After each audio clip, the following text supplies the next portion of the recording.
E aí, galera da radiologia, eu sou a professora Rebeca e eu vou falar de radiologia odontológica com vocês. Primeira coisa que a gente tem que saber é que o radiodiagnóstico odontológico vai ter um enfoque no estudo da estrutura dento-maxilomandibular, ou seja, a gente pensa que radiologia odontológica é só radiografar dente, mas não é só dente, também é toda a estrutura da mandíbula.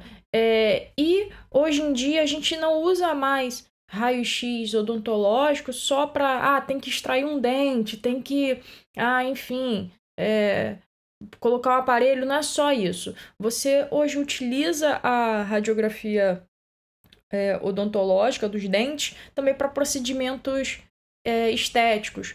Por exemplo, o Alok, o artista Alok, fez harmonização facial com preenchimento mandibular. Quem faz geralmente esse procedimento de preenchimento mandibular é um cirurgião dentista.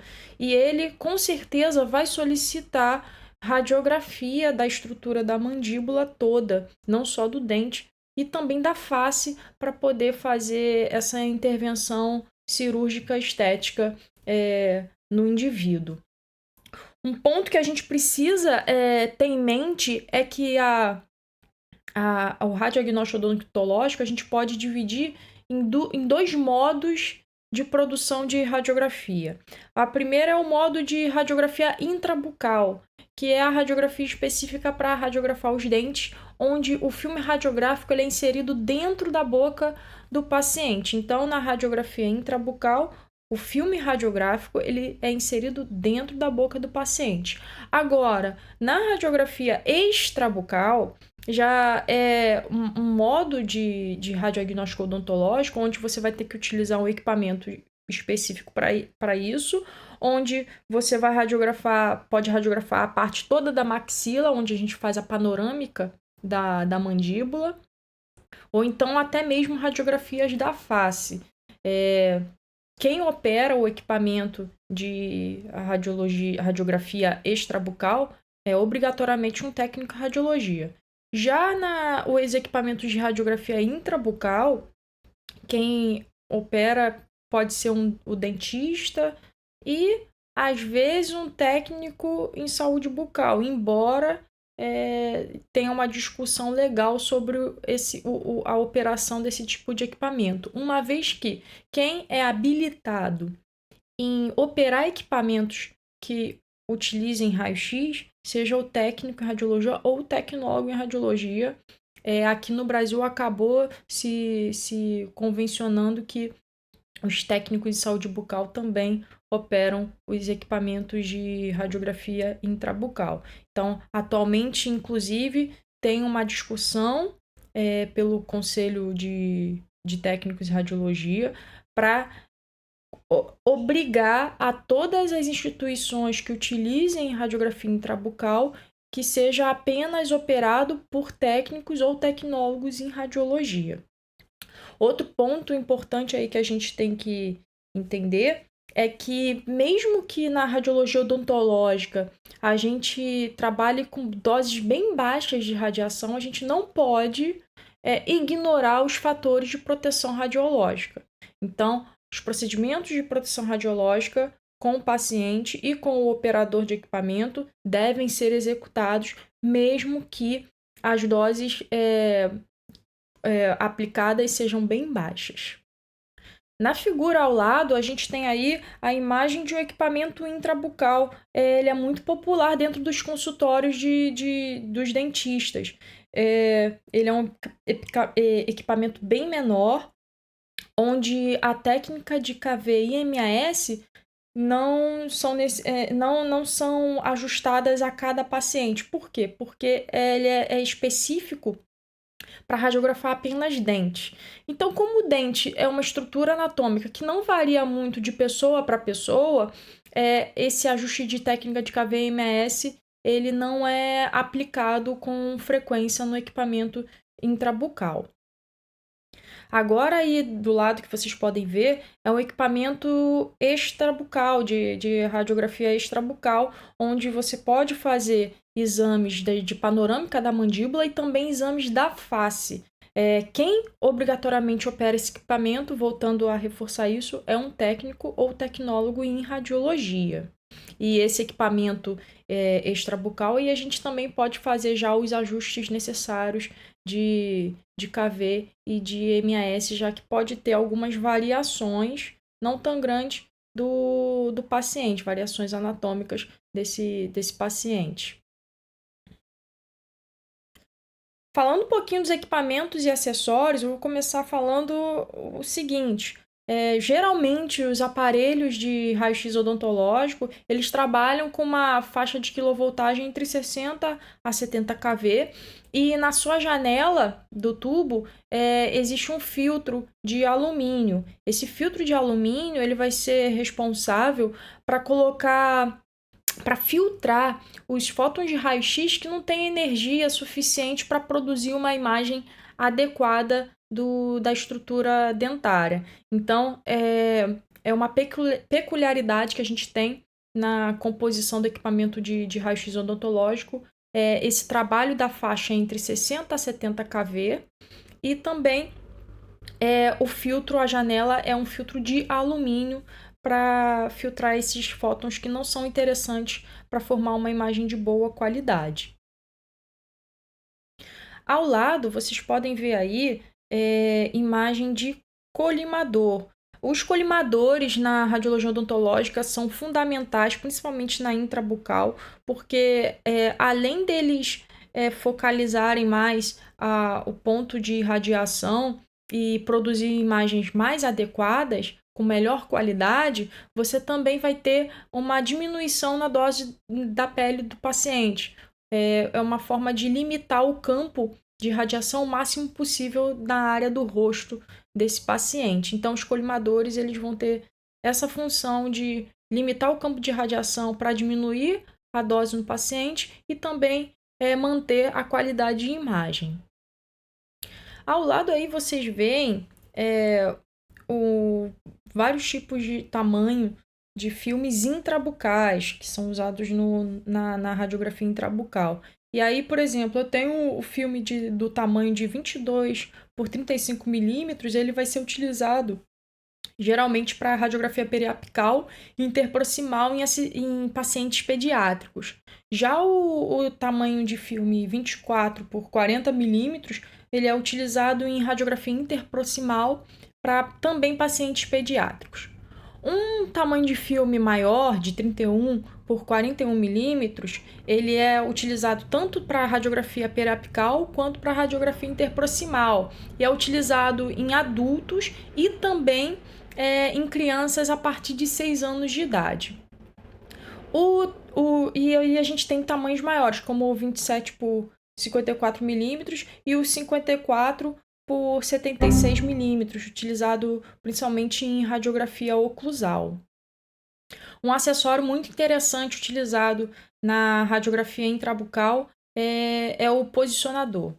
Esses posicionadores eles vão facilitar muito em termos de posicionar o filme radiográfico e o tubo de raio-x. Então, esse posicionador é inserido junto com o filme dentro da boca do paciente e ele tem um aro para posicionar o tubo de raio-x. Então, ocorre um melhor alinhamento entre raio central e receptor de imagem para evitar borramento e distorção da estrutura dentária. Por fim, a gente não pode deixar de falar dos equipamentos e acessórios de proteção radiológica. Então, como a área irradiada é a área do rosto, é importante que o paciente faça uso do protetor de tireoide para proteger essa região, já que a área da tireoide também é uma área mais sensível.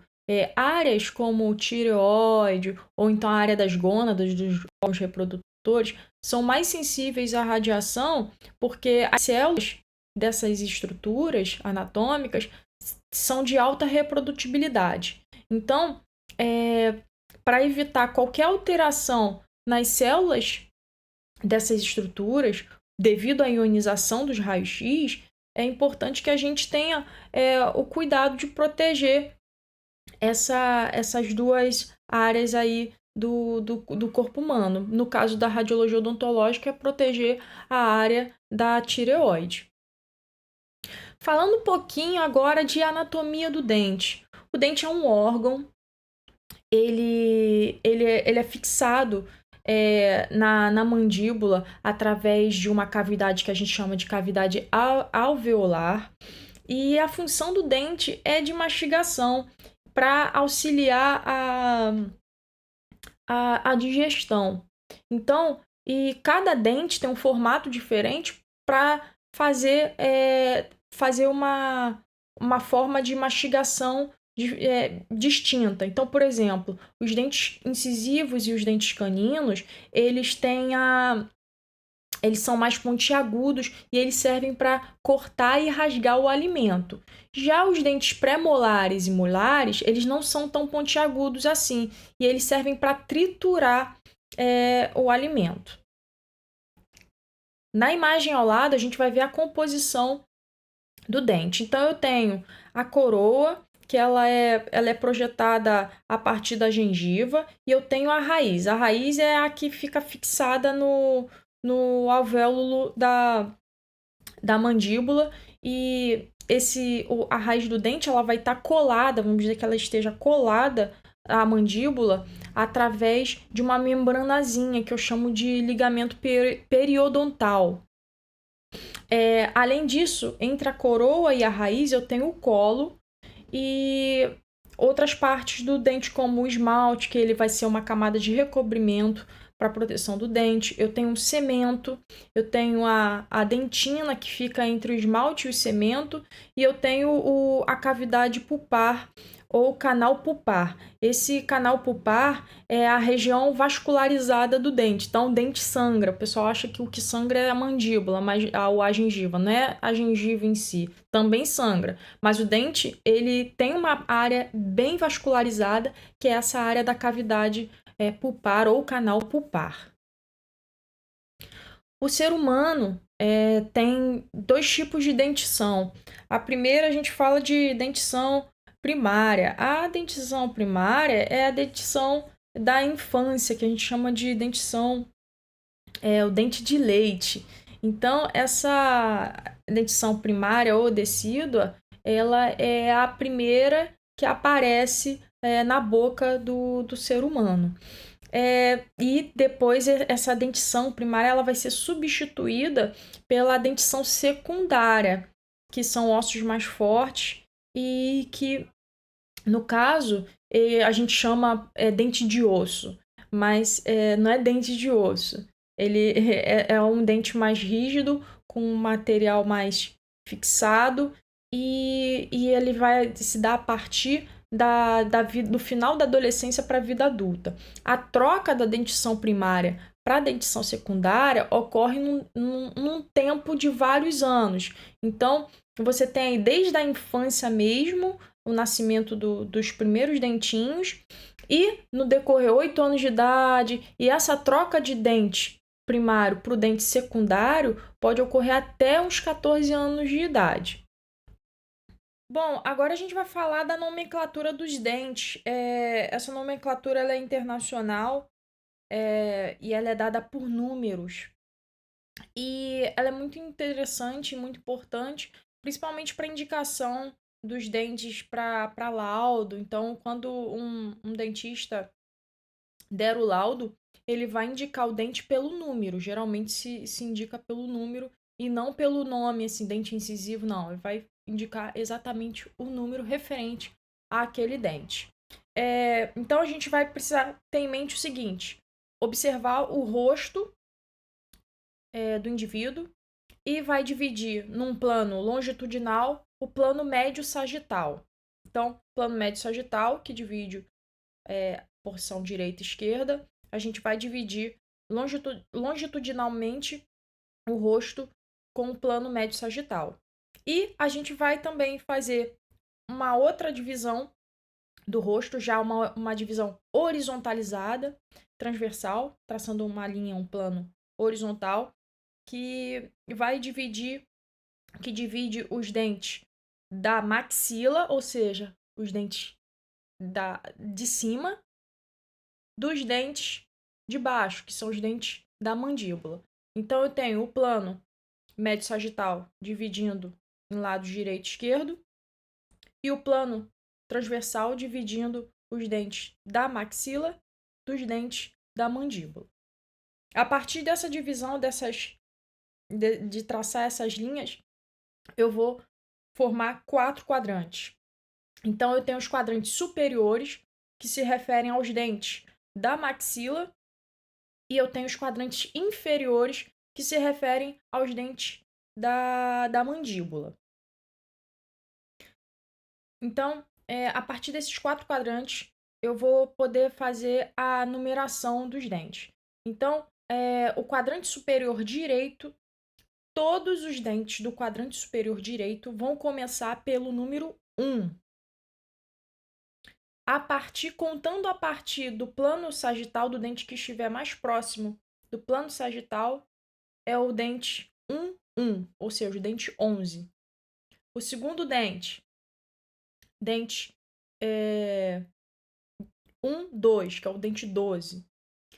No quadrante superior esquerdo, eu vou contar como o número 2. Então, todos os dentes do quadrante superior esquerdo vão iniciar pelo número 2.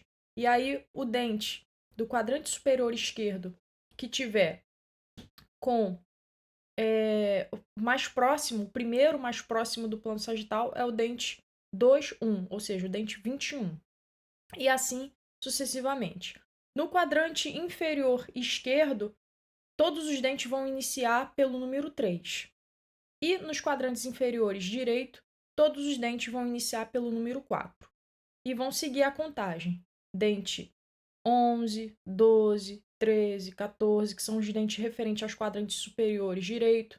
Aí eu tenho dente 21, 22, 23, que são os dentes referentes ao quadrante superior esquerdo. Eu tenho os dentes 31, 32, 33, que são os dentes referentes ao quadrante inferior esquerdo.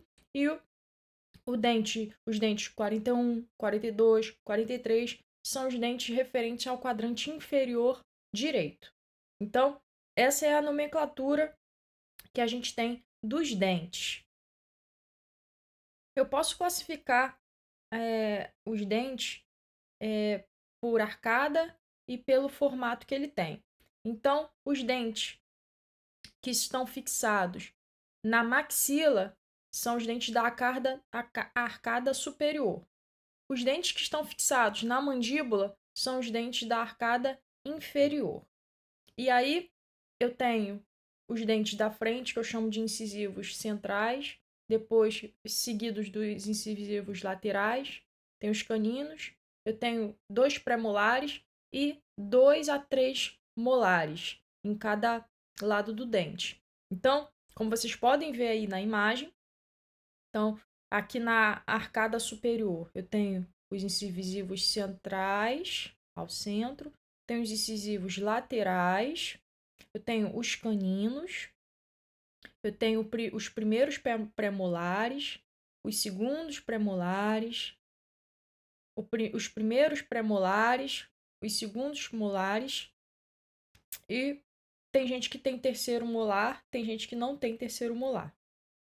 Então, esses nomes também seguem a mesma lógica na arcada inferior. Então, eu tenho os incisivos centrais, os incisivos laterais, os caninos, os primeiros premolares, os segundos premolares, os primeiros molares, os segundos molares e os terceiros molares.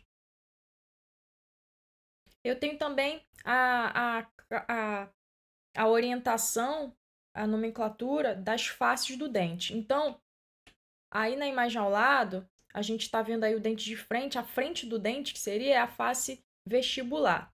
E o lado interno do dente, eu chamo de face lingual.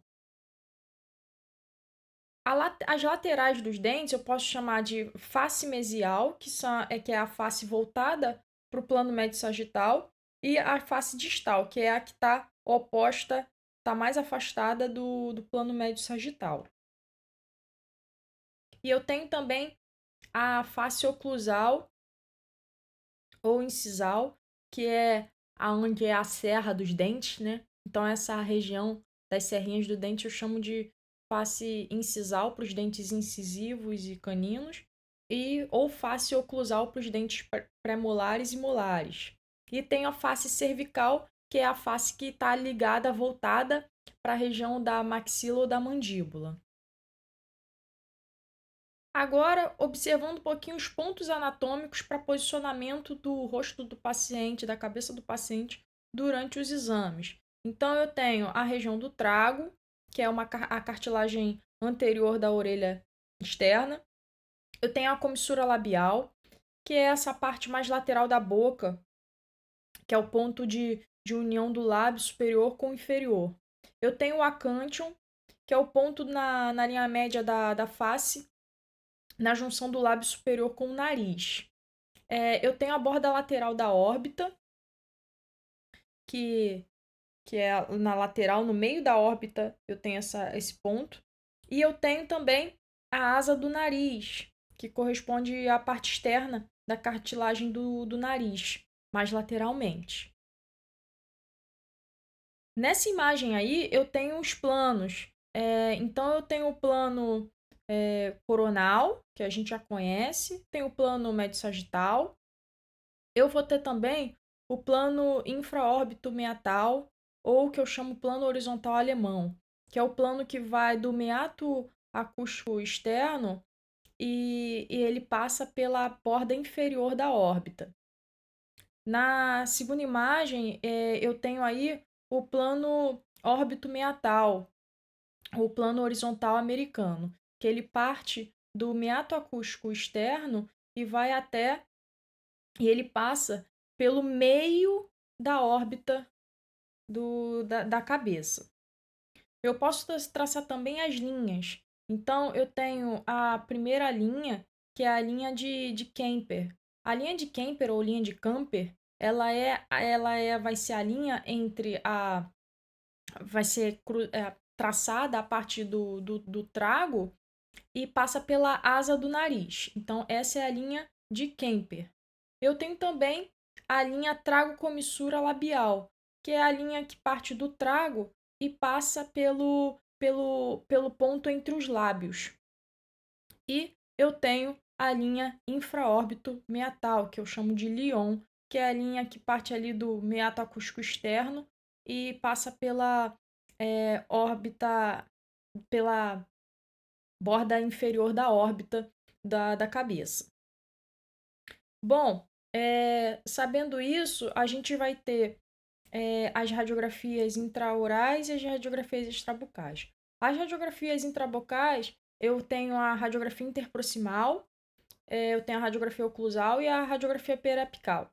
Já na radiografia, nos exames extrabucais, eu tenho a radiografia panorâmica da mandíbula, a teleradiografia frontal e a teleradiografia lateral. Nesses exames, a gente vai ter que situar os pontos anatômicos da cabeça para poder posicionar o paciente na posição correta para ter uma boa incidência. Os exames, eu vou linkar os vídeos para vocês verem como é que esses exames são realizados. Então, gente, qualquer dúvida, é só vir falar comigo, enviar um e-mail, que eu respondo sobre esse conteúdo de radiologia odontológica.